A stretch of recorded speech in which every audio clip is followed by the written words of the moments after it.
nhớ rồng nữa nó là bé tua cơn đồng bó bị trái nhau nữa bị chặt tự nữa đây cơn gỗ nữa bố bị trong bị nó khó chơi dị xưa trong bị nó mẹ hả mặt xó xưa trong nó săn đồ bài đồ xây sườn bún nè sau cái bài đồ săn đồ nè sau cái tua săn đồ tua bố bị u nè bê rồi chỉ nòng nó nữa tua là bị tụi nòng đổ nè đổ lo nè tua là bị tụi đổ giờ tụi họ bị tụi đi à bây giờ nó chỉ bên nó sù nữa giờ cá cứu trò cứu là bị tụi ra tôi cho lì chỉ nông nó chỉ ta lại nông mồ nó lắng tà nữa trò tờ tới lúc hạt chú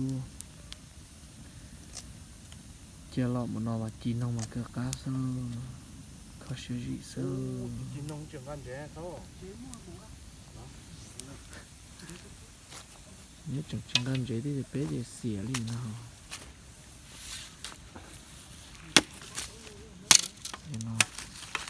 nếu chúng ta bỏ cột gió thứ gió nằm hồ nữa ra cuồng cá tôi ấy rồi nhập cá rồi cái cổ chúng gần ngủ nữa gà tụt cái nó tôi đi cái này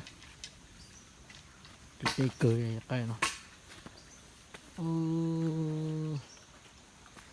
thì từ đây bố bị to xếp cái nó mà chết to sư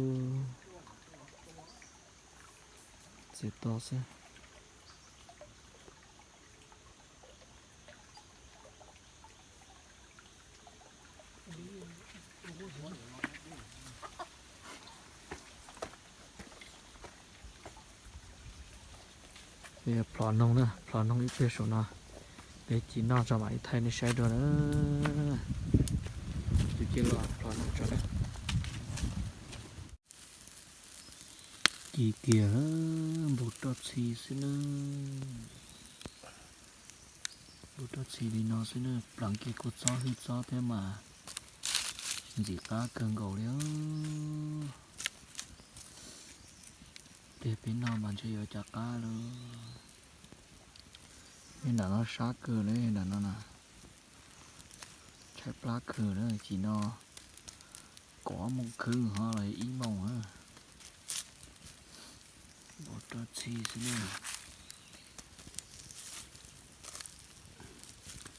đây là để sản nó để xuống đó cái nó nữa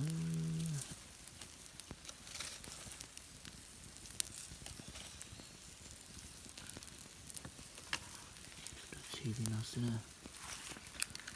bỏ trái nè nông trở loạn cứ cho chỉ tuổi cho số nó nữa cho khổ mẹ nữa cho khổ nó mẹ chứ thế thì tỷ chứ nông trở chống cơ số nữa thế mà miệng nông đi sẽ chỉ sát tôi là tôi đi nó sù chứ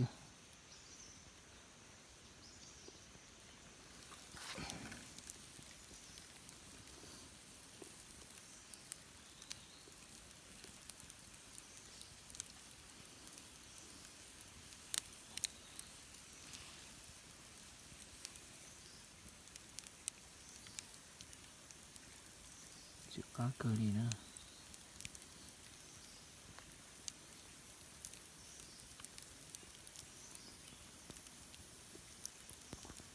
bên nó sụt ta bên một cơ thông tiền chống chế sự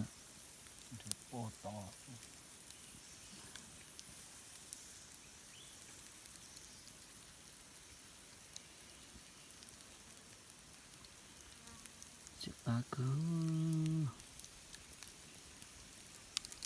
nó số thì có thể chia một tí nữa nè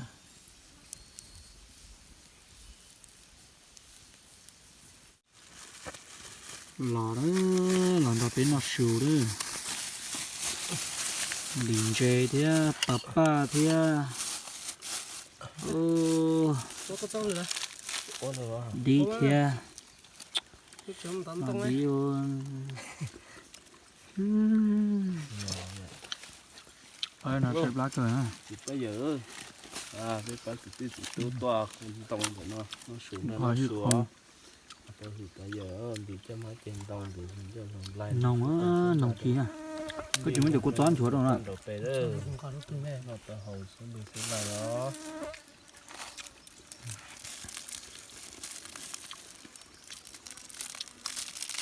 có cô chó sát chó nữa bây giờ thì gió chút gió cho nó thấy gió lúc trong chưa từ sáng công lúc hai chưa từ sáng cả thì chỉ được chưa ai thì tới sau với bác sĩ thì cứ tôi cứ lên đông nó xuống đó nó xuống thì bây giờ thì cho nó trên đông á thì chúng tôi xuống thả nhưng nó liên cân nó vậy à trên đầu toàn đầu Tuổi. tôi Chết địa cơ nào. nó xuống được xuống lại nữa nó to nó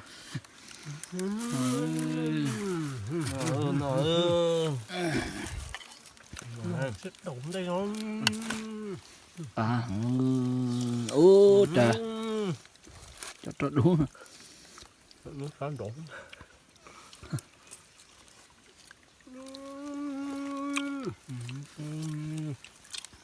nó phải nói cho sụt à nó chỉ nó mặc khó cho ai nào nó nọ chán tua chế non cái to phải chấm à chết nhọ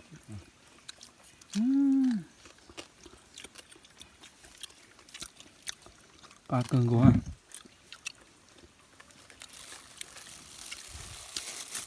nó đi thôi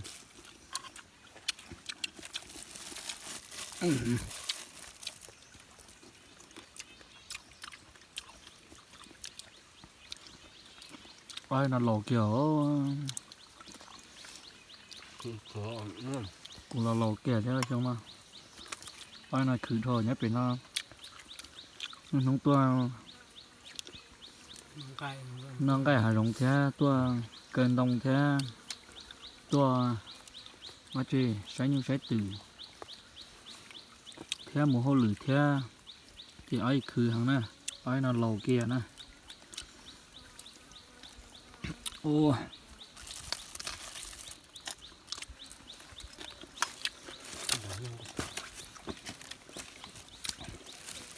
cá cối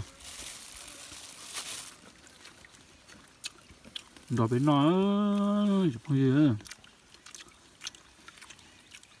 cá cưng gỗ đầy cơ mà tôi đã cá nó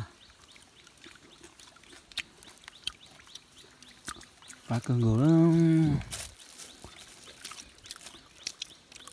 anh chưa sự chạy này là nó đợi cho nó sẽ sắp tới ha chẳng nông cũng quá nó có bé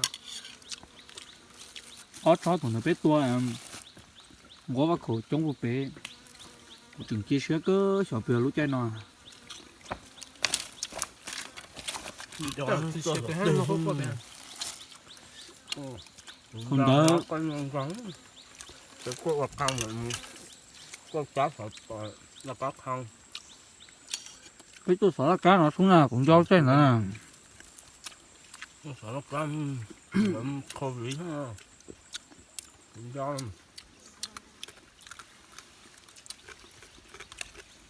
tới một tuần trong đúng rồi đây tới một tuần nó ăn và nếu là to bây giờ này chơi non ô ăn nó phải hưởng luôn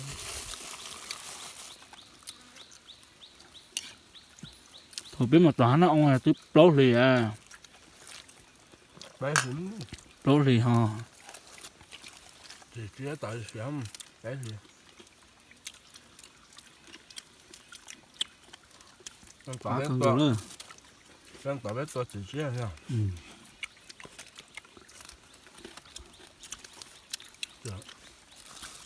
Chả quấn bao giờ.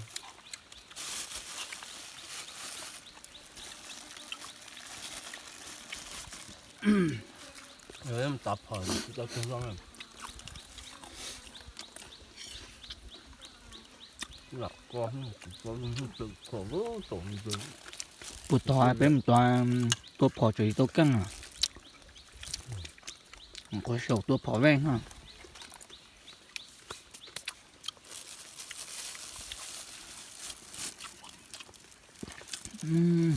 Tỏi Gần chỉ nào cá cử đâu.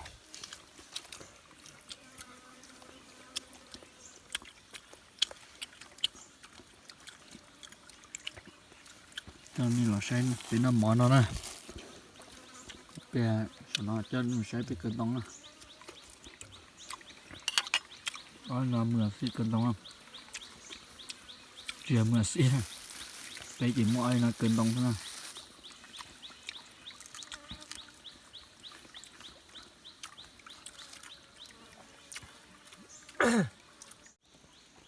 Ô, nó mọt trâu rồi. Trâu cực kia này nó mọt trâu cực kia nó sát cử như thế Ô trùng. thì nó trở xa phá phôi thì nó chuối tu trực chi nó thế nông quá pha tuần nông đâu nông chống đồ cũng tuần nông cho nó cho tuần nông tao nó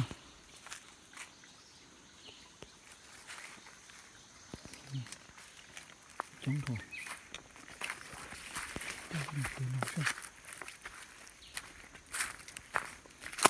nó mỏ ta nông chống đồ rồi tôi có biết tuần nông rồi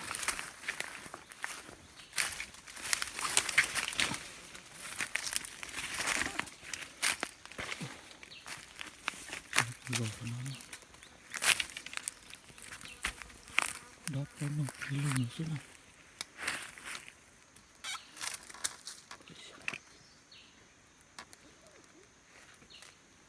đó có một cái lưng xuống này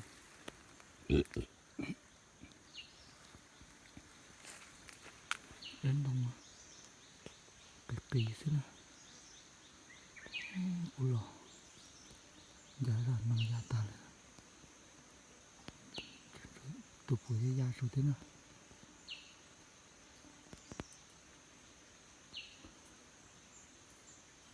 nó lo số cổ rúa nó giá lên thế số nó thế nào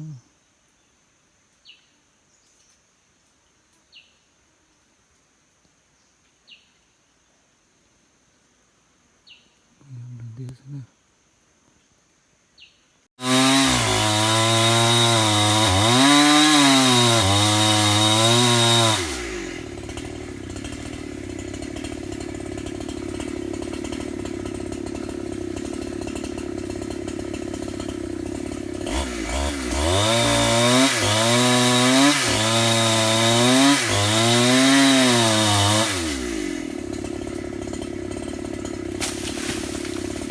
không kia đây lò đó cho sát tỏ lò lại đó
gió chính cả à.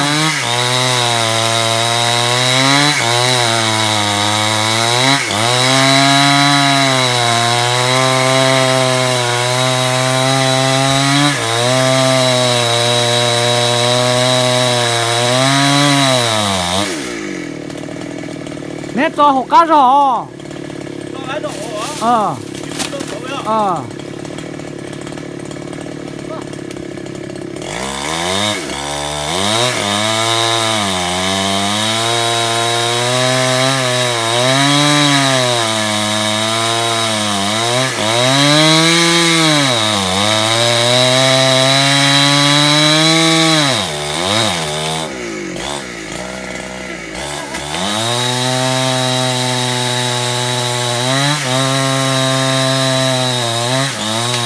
Đổ vô ấy á.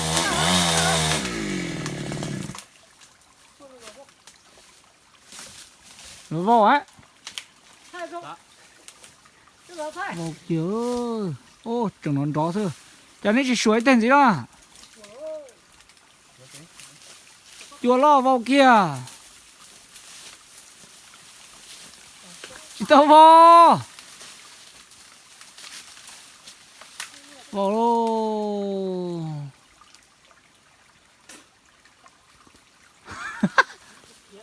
Là tí chá xuồng gì ấy à?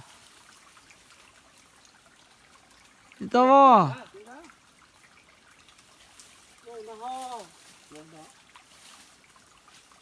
Chị tao. Ừ.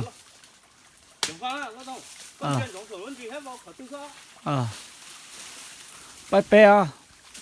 Tứ phăng bài bè của tứ bỏ. Chị tao vô là xuồng gì à? Con xuồng trâu sao à?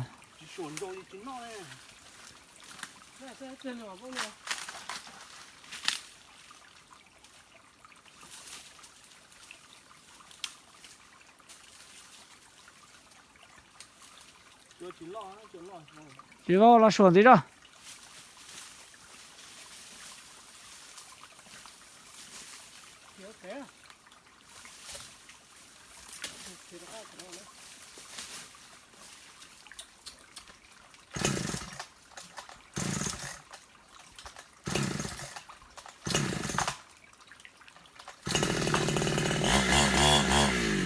Xuồng bún đàn non gì à?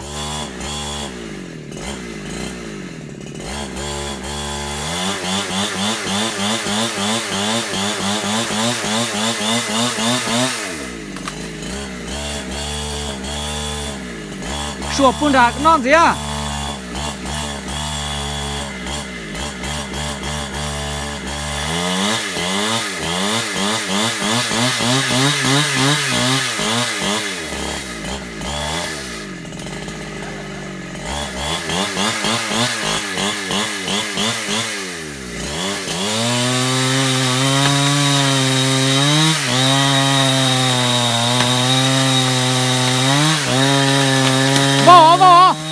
Vô lại à?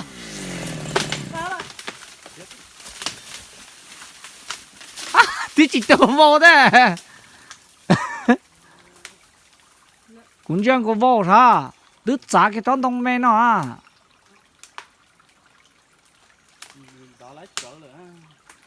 Cái chỉ xuồng đàn đây làm gì à?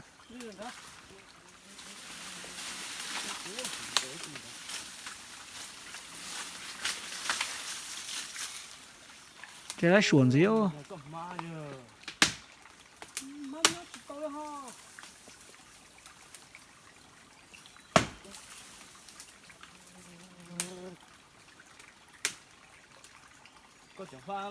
À.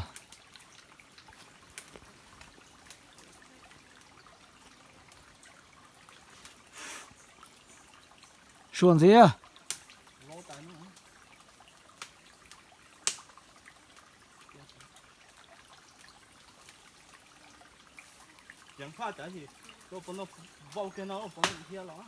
À, vô cái gì cũng khiến ra sao?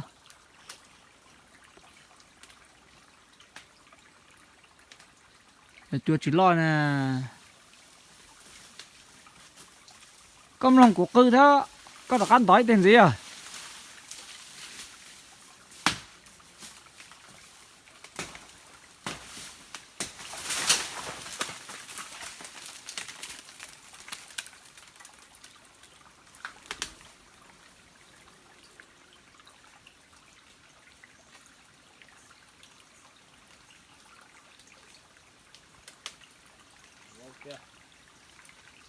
chú lọ cờ thế à?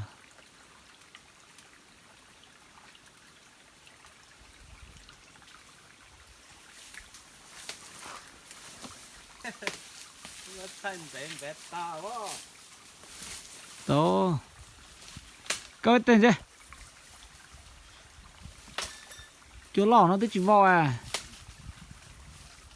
Công lòng của cư đầu tư vo kia ơ chứ kia à. Ôi.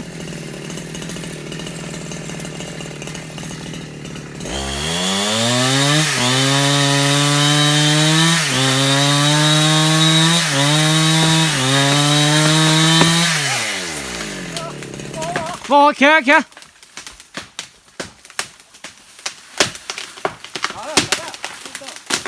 Ô trời ơi.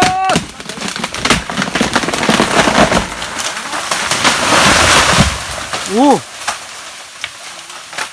Con trai cứu. Ô. Chả vô là sát tí nó. Chỉ có cho sát bến đâu thôi nè. Ừ. Ô vô kia đi nó ơi. Vô kia đi nó ơi. Một chẳng cớ đón đông ô. Ô vô đi nó sợ cơ chả thế luôn. Hạ xuống trong tay ơi. Cái nó nào.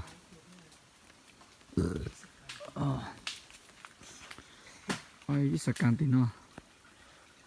Ở đi nè. Đồng trẻ đó. Không có tỏ. Đẹp bị bố. Bị đồng đồ. Có xe gì sơ gì lưu rồi. Trong xe sơ. Tế bố. Tế tập trong mà sơ. Có xe gì sơ.